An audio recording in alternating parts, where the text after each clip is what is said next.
Okay, so if you want me to start, give me a reaction on your screen. I'm gonna mute.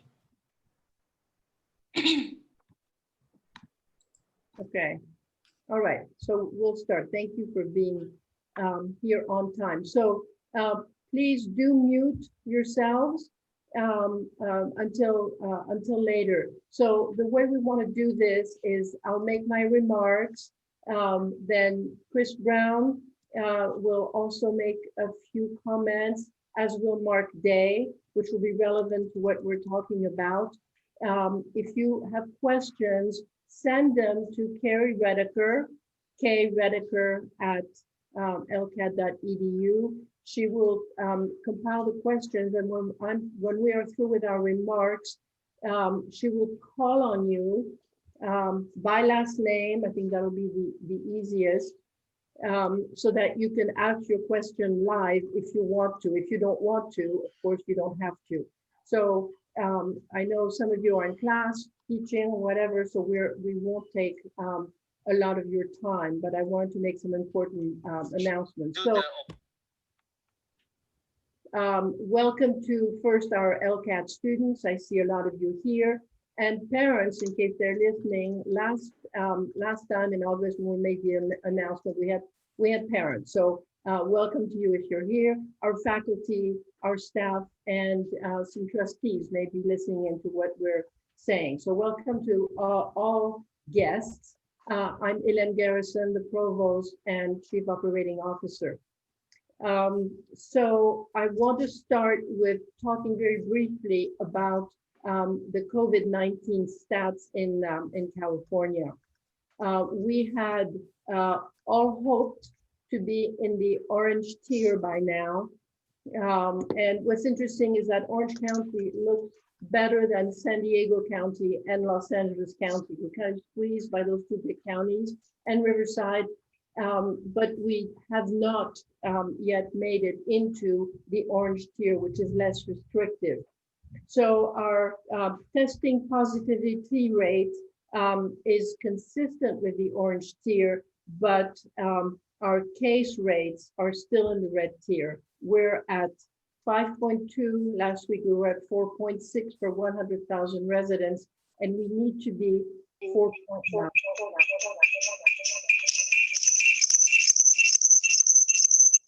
I don't know where that is. So we are going to be staying in the red tier for some time until I have it on my phone now. Those metrics for 3 weeks, I believe. So what this means is that as we move into the fall and winter season, and we're told by everyone who works in epidemiology, that's not a word that goes off the tongue, that fall and winter are better for the less good for us. So normally there is an increase in COVID cases in the cooler months. Now California is not very cool, but nonetheless the virus seems to have that kind of life. So therefore, after very careful consideration, thorough research, discussion with all of our constituency, we surveyed the students. Some of you may have answered our survey. We have made the decision to stay online for everybody's safety. That's not necessarily what you wanted to hear, although more than half of you indicated a preference for that. I want to reassure you that we're not the only ones being cautious. Our sister schools in the area, Art Center, CalArts, Otis, have either announced or about to announce the same decision. So we will not be the only ones staying closed. Now we have to move forward. And so what does that look like? Some of you know and have used our labs, which we've made accessible in the last couple of months. Strict safety precautions, your own health assessment, distancing, etc. And not very many of you have taken advantage of it, but those of you who have I'm sure have appreciated the fact that you could. So we're going to continue providing this access with some improvements and adaptations. We're going to continue providing this access to students and to faculty for those who wish to participate. So we're going to enhance the possibilities for you. We're going to, according to what the faculty want to do individually, we're going to create encounters for faculty and students. That's something that's really not happened. So, for example, one faculty member could go into our Fab Lab to work on a certain tool with 1 or 2 or 3 students. I think the whole lab can only take 3 students. Another example has been described as a touch point, which is probably not the right phrase to use at this moment, but that's how it was a touch point between faculty and a couple of students. In design, that it would be good if she could meet, this is Catherine, the chair, if she could meet 2 or 3 students outdoors, especially the new students, but even other students who are interested. So again, it'll be very controlled, it'll be strictly enforced, but what one of our trustees described as hybrid light is what we're trying to create for you, so that you might be able to come or would be able to come if you so desired and meet with the faculty. We think that the one-on-one is important. Of course, these encounters are entirely optional, and students who do not avail themselves of this possibility will not be penalized in any way. Teaching will not happen at these encounters. It'll be extra activities, extra things. The bulk of the teaching, all of the teaching will be done while you're online. So the fact that we're only speaking to you today on the 2nd of November means that we have decided to push back registration a little bit. Juniors and seniors can register beginning November 17th. That gives you time to think about exactly what you want to do. And then everyone else, November 19th. If you have questions, you always know to contact Laura Patrick or Michael Zuniga, or your chairs, of course, who are always there to answer your academic questions. Another question that's being asked now already is about graduation. So we cannot make that determination just yet. We don't want to call it at this moment. We want to wait to see how things develop. But of course, if we do graduation on campus, we have to plan ahead. So we're planning to make an announcement about that around the end of February or the very beginning of March. So those of you who are graduating will know what is going on by that time. So now I would like to ask Chris Brown to tell us a little bit about what student life will look like or continue to look like in the next semester. Chris? Thanks, Hélène. First, I want to applaud everybody, not just the staff and the faculty for pivoting to the new modality, but mostly the students. I mean, this isn't the college experience that you guys signed up for, and we all recognize that, but I applaud you for not giving up. I think we all do. Who knew in March, we all thought maybe it would be a few weeks, maybe the whole semester, but here we are at the end of fall, now talking about spring, and you guys haven't given up. You're still making progress towards your degrees. Life will continue to go on for everybody as it has. And so again, I just applaud you all for sticking to it and making progress towards your degree and not delaying your careers, what may be another year now by the time you guys get to come back. So first, I want to start by just, again, applauding you guys for that. The school, as many of you, if not all of you, know that we are part of an organization called ACAD, the Association for Independent Colleges of Art and Design. So it's important because This is a new situation that we all find ourselves in. And when we're in new situations, we network. And so the departments like Student Life and Career Services, financial aid and admissions, we all have been networking with our colleagues at like-minded schools, art and design schools across the country, about how they're all handling the pandemic and providing services to students virtually. So I want you to know that Student Life, Career Services, all these departments, we are continuing to network with our colleagues at other schools to brainstorm and share ideas creatively and otherwise on how to better provide services for you all, virtual services. So we're finding ways and finding better ways to improve your experience as best we can. You all have student government reps for your majors. They meet regularly with the Student Life staff with Amanda and Nicole.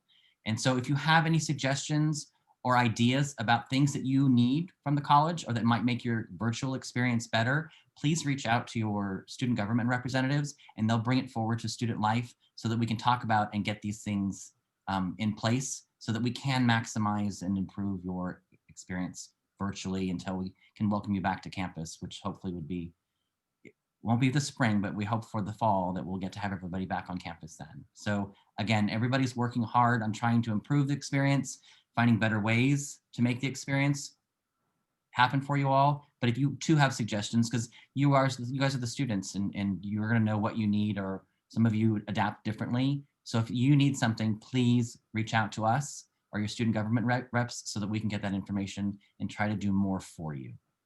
Thank you. Thank you, Chris. Now, Mark, would you like to say a few words about safety on campus?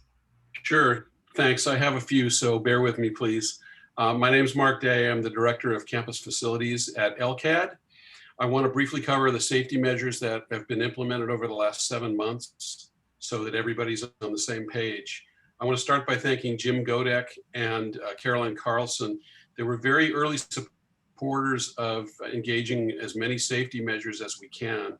And the first thing they did was engage a consulting firm with environmental safety experience to do an analysis of LCAD. We walked every inch of LCAD property. That means every studio, every classroom, every office was looked at. And the team included an RN with training in immunology and an expert safety content expert in environmental health and safety. They provided us with a very thorough report where they assessed everything that we proposed to do, and they gave us a yes or no. And then they also added quite a few other things that we hadn't thought of to give us the best possible implementation. I'm going to list a few of them now so you've at least heard of them. Safety protocols were established and classroom and studio equipment installations have been commencing since March. So where we are at today, we've measured and marked every studio and classroom to provide 6-foot social distancing for an implementation of in-class instruction. When we return to class, we'll be able to do that with just about every other seat in the classrooms available to provide social distancing, and also for faculty and staff. We will require masks to be worn at all times by the LCAD community. We've installed touchless support wherever possible. For example, we converted all the restrooms to touchless water faucets, touchless soap and hand sanitizer dispensers, etc. We've installed hand sanitizer dispensers in all building lobbies and common areas and also in each restroom. And those are the typical efforts, the big three you hear about a lot: social distancing, wearing masks, and sanitation. I'll say a little bit about those in a minute, but those are really nothing earth-shattering, but they're the things that you have to do if you want a chance at containing the spread. In addition to those measures, we've created safety maps showing all distancing in every room, all the entryways and exits. We've installed plexiglass dividers in the major public service contact points and anywhere in a classroom where we might need additional safety precautions because of proximity. We've marked all campus buildings with exterior lineup points for people to line up when they arrive, and lobby standing spaces. We've established one-way foot traffic corridors in every building that we can, which is 2. We've placed all required safety signage to remind folks about the protocols. We've developed a check-in system that utilizes a phone-based safety app. If you've been to campus, you're familiar with that, where you have to log on and do a self-assessment of your health before you can get a green light to come onto campus. All visitors are required to fill out that form. A system of building site coordinators has been created so that there's one person at every site who is responsible for safety protocols, checking people in, making sure that we're following safe practices by anybody who comes on campus. We've redirected security staff and cleaning staff to more effectively manage duties during the day and left some for nighttime. As you can imagine, there's not as much need on campus right now and the typical protocols of cleaning everything at night. So we shifted some of that during the day to catch labs and studios that are open. And I'll say something about that before I close. We have almost completed, we're one building short of completing installing UV ultraviolet filters on all the air handling systems. And that's not a slam dunk that it stops the virus, but it certainly stops the virus from spreading through your air conditioning systems. So that's a big plus for us. In every classroom, in every studio, in every office, we have wipes sufficient to clean down your work areas, your classroom desks, and everything else that needs attention. And those are sufficient to get us through the semester, and specialized wipes that are used for monitors and keyboards for those places that have computers. All of the systems and features that I mentioned since I started talking are in place now. They're in every classroom, every office, and every studio. We have a little more work to do in the studios. Although we'll not be returning to on-campus instruction right away, we have the capability to do that whenever we're ready from a health and safety standpoint. The last thing I'll say is that in the meantime, all of these safety features and protocols are in place now, and they're there to support student use of the labs, studios, and specialized equipment, which has been available via an online student reservation system since the beginning of the semester. Labs have been open daily, 7 days a week since the start of the semester, but the usage by students has been low, quite a bit lower than we thought. We were expecting to be inundated, but I think students have done a remarkable job of finding workarounds to create studio space and lab space and use equipment at home that all their faculty have been helping them with to get them through their classes. So we are open and ready in terms of lab and studio use for non-campus instruction, just for students to drop in and work. We are currently assessing those lab days and hours, and we'll likely make some adjustments in the spring semester, but we'll make some announcements about those before they come out. That wraps up what I have to say. If there are questions. Chris? You're muted, Chris. You're muted. You're still muted. Sorry. I'm following the chat too as it's going on. So Ellen, could you just explain, there's some concern that we're talking about all these things we've done and that we might raise tuition because we've done this. Can you explain that that's already been paid for? The tuition was raised in the fall for the entire year by 3%, which is what we raise the tuition every year. So it is not going to go up between fall and spring. It's going to be exactly the same. We know that some of you are struggling financially, though I know that some of you who didn't have to move here feel that they saved some money, which is always a good thing. But tuition is what it is since August. If you need to speak to financial aid representatives, I don't know what you've been packaged for the year. Chris, you want to talk a little bit about that? If there's if there are new circumstances in their lives, can they speak to you again, or is it done for the year? If your parents' financial situation has changed since COVID has already taken place, then you can contact the financial aid office. Many of you have already spoken to Reggie, and some of you have gone through the process to get your federal aid revisited. It can't change multiple times. It's not a moving target. So if you originally didn't ask that your financial aid be revisited, you can still do it. But if your financial aid had already been reviewed and repackaged, it's unlikely that there's something we can do for it, but you're still welcome to contact the financial aid office. Part of what I was talking about was just based on the chat, is all of the stuff and the steps and the sanitation and health steps that we've put in place that Mark just talked about, those were already paid for. They were part of the budget. So I just wanted everybody to understand that we're not raising tuition to help pay for these things now, that they've already been paid for, and it's just part of the annual budget. Yeah, and of course, the tuition question was raised before.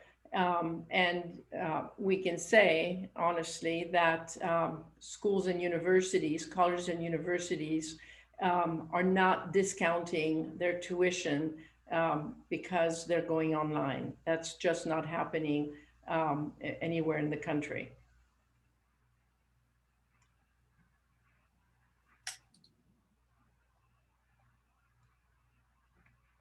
So what other questions are there? Carrie, do you have any questions that you want to call on people, or shall we just let people weigh in if they want to ask something? They're weighing in right now. They're not connecting with me personally.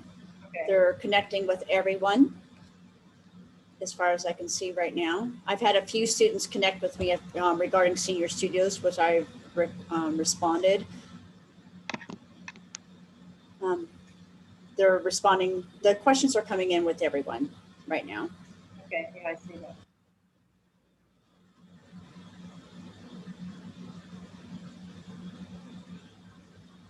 So give us a moment, please.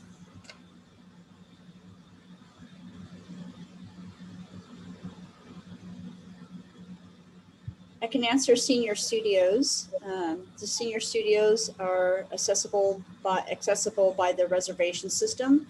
I'll be sending out an email that we sent out in the very beginning of the semester that clarifies exactly how you reserve all studios and labs on campus. That includes Senior Studios. If it's something specific that you need for Senior Studios, please contact me directly at kredeker@lcad.edu. Yeah, I see there are a lot of questions about the tuition. Jim, are you there? I think I saw you somewhere. Jim Godek? Yes, I'm here. Can you talk, there's a question about transparency and how whether basic information about how the tuition is spent. They're saying how the tuition collected for the fall semester and how it was spent. But can you answer in more general terms? We spend the tuition money always in the same way. So can you deal with that a little bit about transparency and a basic allocation of tuition resources? Sure. Well, we have a history of raising tuition 3% a year. And the logic behind that is inflation has been running somewhere between 2-3% a year. So in effect, if we raise tuition just what the amount of inflation is, in real dollars, we haven't raised tuition at all. It's just, it costs us more because the items that we have to purchase for the school cost more every year. So we try to keep it at the level of inflation. So that's basically how we come up with tuition every year. As far as the budget process goes, we meet in January with the board, talk about student count, what all these white people. what we're going to do with tuition, although we've kind of all settled that by the buy-in to our philosophy, which is to try to keep tuition increase relegated to the amount of inflation. And we put together a budget at that time. The majority of the budget goes to payroll, and the majority of payroll is instruction. The rest of the costs are allocated to operating costs. We do have to create a surplus every year, and that is so that we can have funds to make capital purchases, which are improvements to the buildings, computer equipment. For instance, we spend $800,000 on computer hardware every year. So we have to generate a reasonable surplus every year.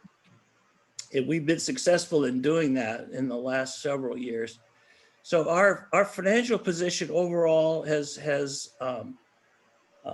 improved, allowing us to purchase the resources that we need to make the school a better place. At the same time, we think we've been extremely prudent in keeping our tuition increases associated with some logic, which is the logic of inflation. I think it's a very reasonable approach, and it's I stay in touch with the schools in Los Angeles, and they use a similar philosophy.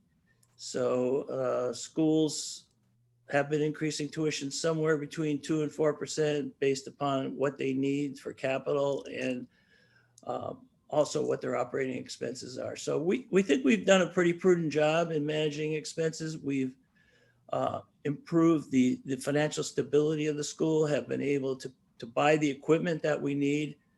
And, you know, that's what we're hoping to go forward. We've experienced a relatively small decline this year. It's about average for the LA schools in terms of student count, all the uncertainties surrounding it. But we've managed to procure some funding, which is going to get us through this year. And we hope for a fresh start starting in September. Thank you. Okay, are there questions that do not pertain to tuition that we need to address?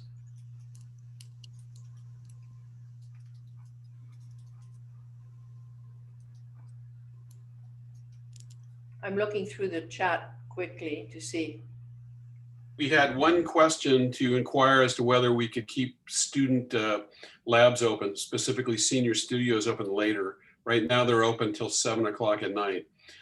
We can do anything that we want within reason, but I have to say, if we're having less than 2 or 3 students any given day on campus, it's difficult to justify extending the hours for 2 students. We want to help every single student with the resources they need, but it gets challenging when it's only 1 or 2. We will look at all the data and figure out what are the best hours that most students can use. Okay. Anyone else? Anyone on staff wanting to make another comment? Okay, then I guess we'll leave it at that. Thank you for attending. 200 and I think it went up to 206 or something like that. So online we go, and hope for the best, and hope that things will look up, and that next semester when we have to make an announcement, it'll be an announcement about going hybrid and back into our classrooms. But it's up to the virus and how well we can contain it and control it. So thank you, and have a good November and a good Thanksgiving.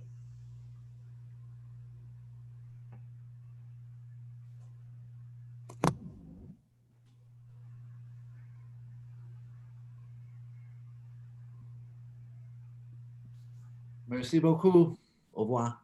Au revoir, à bientôt.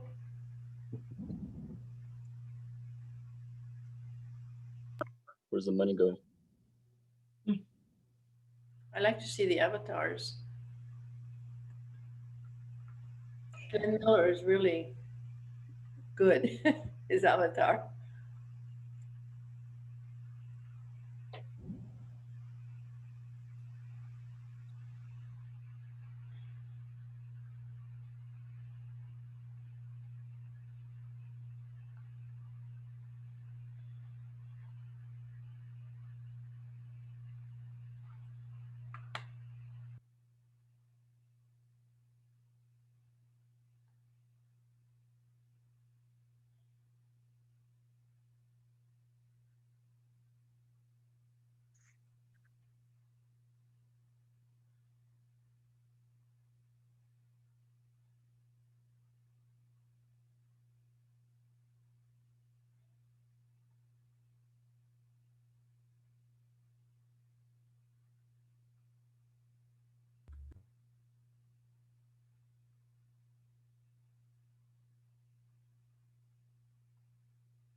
Hi, I have a question. Is it okay if I ask?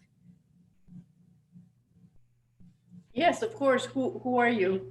I'll start my video. Hold on. I'm Sarah Thomas. Hello. Let me see. Oh no, I'm in fire. I forgot this is my background for Halloween. Okay. So, my question was, last summer there were a bunch of free online classes, and that really helped me make up for the semester before that because of COVID. You know, I had difficulty with classes. Is there any possibility those could be offered in the summer once again, even if they're not free?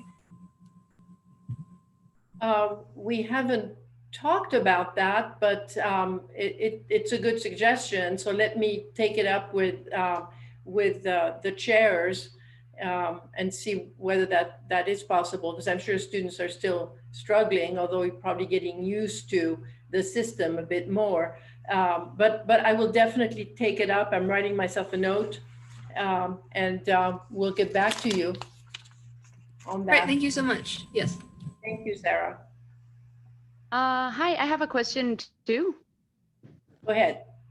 So I have a question about attendance. So I know LCAT's policy is always like three missed classes per class, I guess. And I'm wondering if that can be, is it going to be like altered or tweaked or something like that? Because if it's, online school has not been super easy for me, and I'm having trouble with that, and I'm sure other people are having trouble with like mental health issues and quarantining. So is there any chance the attendance policy can be like amended?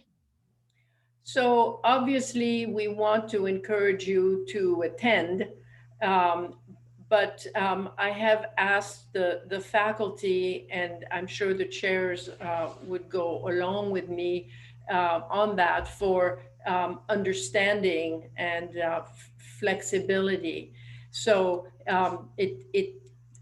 in a way, it depends on you. If you're struggling, you need to communicate with your teacher in that class and say, okay, I need to take a break. I need to take a mental health break, and I'll work on the assignment. So it's going to be on a case-by-case basis. The attendance policy has not been changed, but this is a time of life when we need to be flexible and understanding of people's struggles, because people are struggling and we know it.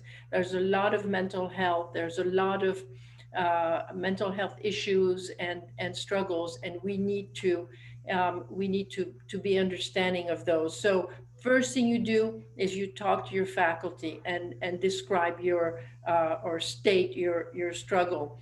And then you can talk to the chair of your department so that we can see what can be done.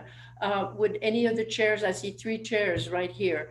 Yeah, Catherine, what would you say? I have spoken with all our faculty. It's hard for your faculty too, so we totally understand that you have to be online, and the fact that you have to be online for your class and then stop and get back online to do your homework. It's arduous, it's mentally taxing. So definitely talk to your teacher. If you have any trouble with that, reach out to me. I've asked everybody to be really fair and kind and understanding. We want to know what's prohibiting you from doing your best and to see if we can come alongside you in any way, because we teach to really make you prepared and feel good about your creative talent. So communicate, communicate, communicate. I always say I have 2 girls and I tell them, go talk to your teachers. And they say, that's so awkward. I know it's awkward, but after the first one, it's really, we all want to hear from you and we care for you. So let us know, please. Yeah, I would agree with Catherine. I was going to just wait for everyone to stop talking before I was going to say the same thing. And if we don't hear from you, then we don't know what's going on. And so it's really important that if you are having any issues, that you reach out to your teachers and reach out to your chairs. At least I'm sure everyone would agree. Reach out to me. I'm here all the time checking my emails. And if for some reason I don't get back to you right away, like keep emailing me if it's important. Like I want to be able to help. So, but I won't know unless you reach out. I'm also encouraging students to Zoom with me one-on-one. Yeah, absolutely. That has been really, really great for me to see your faces and hear you. So I would suggest that you do that as well. I'm sure every chair would really appreciate it. Same here in drawing and painting, and drawing, painting, illustration, and sculpture. I've, I'm in regular contact with my faculty, and they've notified me to the students that have let them know that that they've fallen behind, and I meet with them on Zoom. We come up with a solution. I've contacted quite a few faculty to set up some separate time to meet with students that for different various reasons have fallen behind, but we I would suggest reaching out, letting us know. If you're not comfortable talking directly to your faculty, reach out to your chair. And you can also reach out to our assistants, Renee Johansson and Lisa Pelt. I have a question about financial transparency. I don't think it was addressed as much as a lot of the students in the chat wanted it to be. But we just want like a clear answer if this can be provided or not. But there's been many petitions petitioning LCAD to provide information about the $32,000 of tuition collected for fall semester and how it will be used, or how it was used and how it will be used in the future. I believe like these closures are necessary for students to really understand why tuition is rising. Not only with inflation, we understand that that's why, but we also would like to know how justified all these expenses are. This isn't necessarily an attack on LCAD. I feel like it can very much feel like that. But I feel like the students should have all the information necessary to make the decision to stay at LCAD, especially during these times when a lot of parents are losing jobs due to the pandemic. I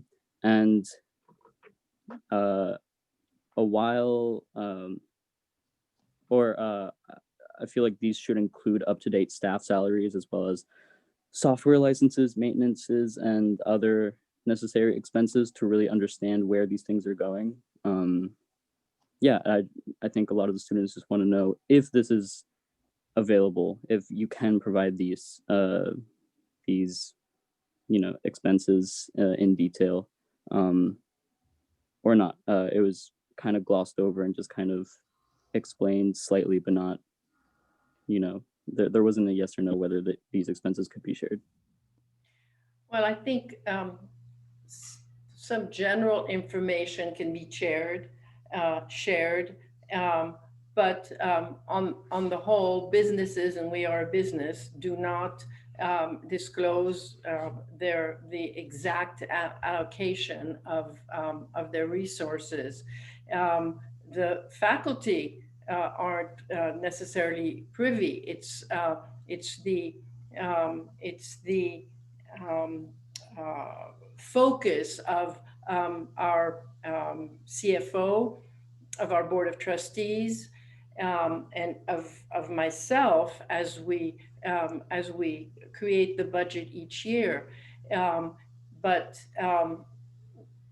We could tell you what goes into operations, what goes into salaries, but to give you an exact breakdown of what people make, I'm afraid is not going to happen. And we're not asking for like an itemized, personalized salary. We're just trying to understand where these finances are going, whether, like a big chunk of it is only going to administrative and executive salaries versus actual faculty, versus, maintenance and supplies and just that kind of general information that we still don't have access to.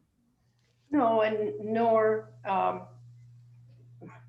I shouldn't say nor should you, but your business is to educate yourself. It's not to figure out whether we are spending the money appropriately.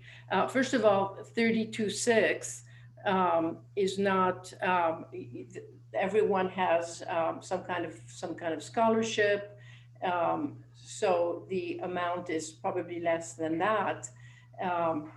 So we're not going to give you a detailed analysis, and I don't know whether the CFO is still here, probably left. But I'm sorry, I have to say it very straightforwardly, you're not going to get that detailed analysis. We can tell you if that's really important to you, not that it'll make any difference, how much is spent on salaries, how much is spent on equipment, and what percentage. We can give you percentages, but that's about as far as we would go. And that I'm saying that, but I'm not sure that the CFO would agree with me. So it's really not going to happen. There are so many misunderstandings about how budgets work anyway. There were people who thought that we had taken the CARES money when we spent it all. We sent it all to students. It was sent the minute it was in our account, it was sent to students, and we came up with a formula so that everybody got a little bit of money, and the rest of the money was spent to buy equipment to keep things going after we went online. So we have detailed information about that. So that's, I think, all I'm going to say on that. Thank you. I have another question. Yes. So is it possible for you to extend hours for the MFA studio? The spring semester, so this is when our thesis is coming up, so we need more hours. We're talking about that right now. Were they closing at 7? Yeah, I just wish we could have even longer hours. We're working on that right now, Renee. Thank you. You're welcome. Hi, I have a question as well. Go ahead. On regards of the topic before, as far as tuition is concerned and with scholarships and transparency with the school, will there be any consideration or for help for students to have their scholarships reevaluated if their financial situation has changed from before? Yes. Yes, and that's what, maybe you missed it, but Chris Brown did say that your package for the year, but if your situation changes, you need to reach out to them. And so they can see Reggie and or Chris, so they can see how they can help you. Yeah, because I agree with the person who spoke before about students asking for transparency with the school is because since coming online, especially this semester, I haven't been able to be enrolled normally as I usually am. We're still paying the same, but I haven't used any resources from the school. And especially last semester, there were classes I either had to take an incomplete in or that I had to fail and retake with the COVID program because I didn't have access to, like, for example, CG. I didn't have access to Maya because I rely on the school for that. So thankfully, I was able to borrow a computer that I could install it on myself, but it took me the whole semester to set that up for myself and be sufficient with that. But I still pay for even just the stuff like Adobe programs for doing my own classwork. So as far as going online, I think part of the problem that students have with the financial awareness with LCAD is because I've gone online and I understand that there's some things that we only have in the labs that we won't have access to the same way, but even just the like 1 or 2 things that I use, like a spare monitor to run Maya on since I don't have a computer that can do it myself, or just using Photoshop are on a monthly basis that I use for my classes. Even those 2 little things that I need that LCAD gave before, I didn't get any help from, which I think is part of the reason that students would like more awareness with how the money's being spent, not necessarily specifically things that are personal to teachers, but also just as things as simple as tools that we would usually be using on campus. So I think you need to reach out to IT if you haven't done that. and that situation is specific to you and maybe applies to other people. But you know, when you talk about Adobe, I thought Adobe was still free for everybody. Catherine, do you know? Todd, you want to take that one? My understanding it is. It is. Yeah, that was exactly what I was going to say. Yeah. It's my understanding that it's Adobe software is free, and there's a number of different applications that are free that check your email. Yeah. IT sent all that out to all of you. And if you're having trouble with it, I would, like Lynn said, reach out to IT or reach out to one of your chairs, and I'm sure we'd be able to help you figure that stuff out as well. We have the LCAD license for Creative Cloud. So you can just go to adobe.com, log in with your LCAD credentials, and the Creative Cloud will download to your computer, and has probably 15 or 14 different applications. And again, there's an email that steps you through each step by step, but if you have any trouble, just ask IT for sure. Yeah, those, what you're describing may be relatively simple to fix. So call Matt or call the help desk and tell them exactly what your situation is, and let's see if we can't help you. Thank you. And as far as scholarship reevaluations, who do we speak to about that? You would speak to either Chris Brown or Reggie West. They are in charge of financial aid. Thank you. Hi, sorry. I'm trying to balance this meeting and a class right now. I was also wondering about portfolio reevaluations. And I just caught like the tail end of it. Oh, portfolio, you mean your art portfolio reevaluation? Yeah. Oh, For like tuition, I mean. Your tuition, you mean? For the merit scholarship. Yeah. Yeah. Well, is there anybody from admissions here? What year are you in? Oh, sorry, I'm a third year. You're third year, so we would be talking about admissions. I don't know. I don't know. Do you know whether it's not typical for merit scholarships to be increased based on portfolio, because obviously you're going to improve over the years as you're moving through the program. So I don't know. You would have to reach out to your chair. Who is your chair? Oh, it's Dan. I was actually in a class with him right now, so. Okay, so yeah, I really don't know how that works. Or you reach out to Chris Brown, because he's the one who's in charge of financial aid, but it's tied to your program. So begin with Dan.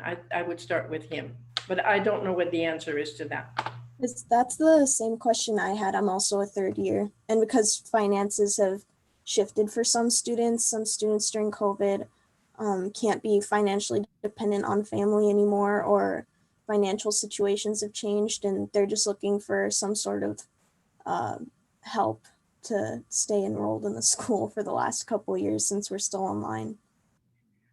Did you speak to Chris before the start of the fall semester about your changing financial situation?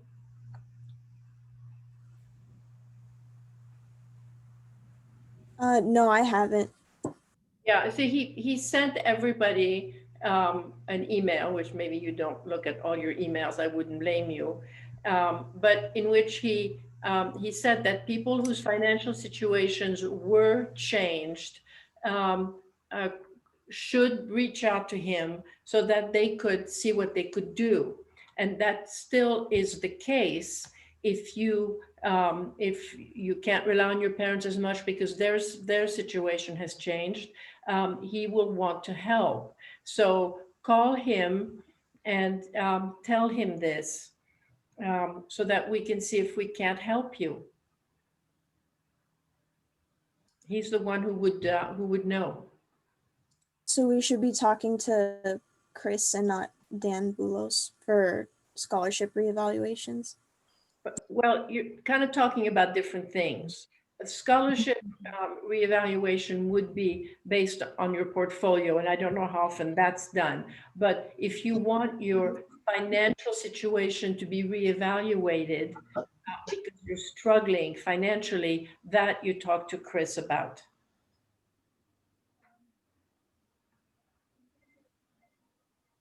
There's been a question in the chat about the status of people who registered for dorms. About people who what in the dorms? Registered for dorms. Yeah. I was pitching that question. This I brought up in the chat what the status is on that. For people who want dorms for when? To be For clear, people who I was the one that registered. asked the question. I was told at the beginning of the semester that the status of my dorm room would be reserved until they decided next semester whether we would be online or hybrid. And I was wondering if the status would just continue as is, or I'd need to speak with housing again. Are you in the dorms now?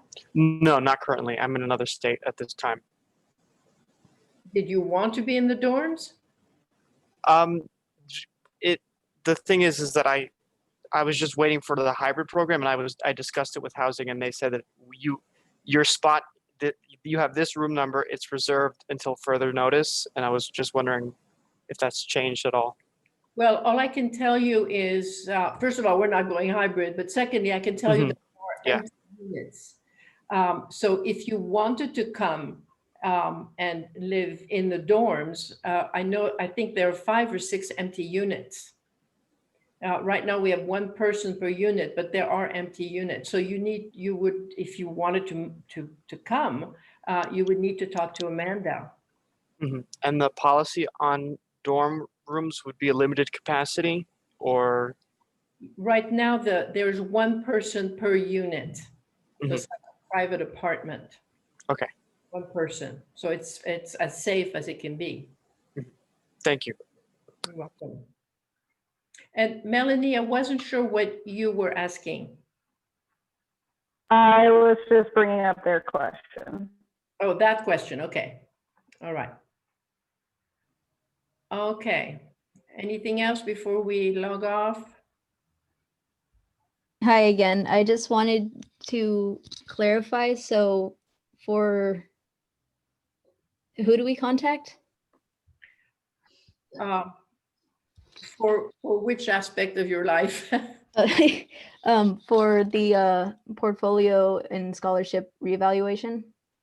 Okay, so that financial aid is Chris Brown. So start with him. And if he's not the one, he will tell you what to do. So start with him. That's your best bet.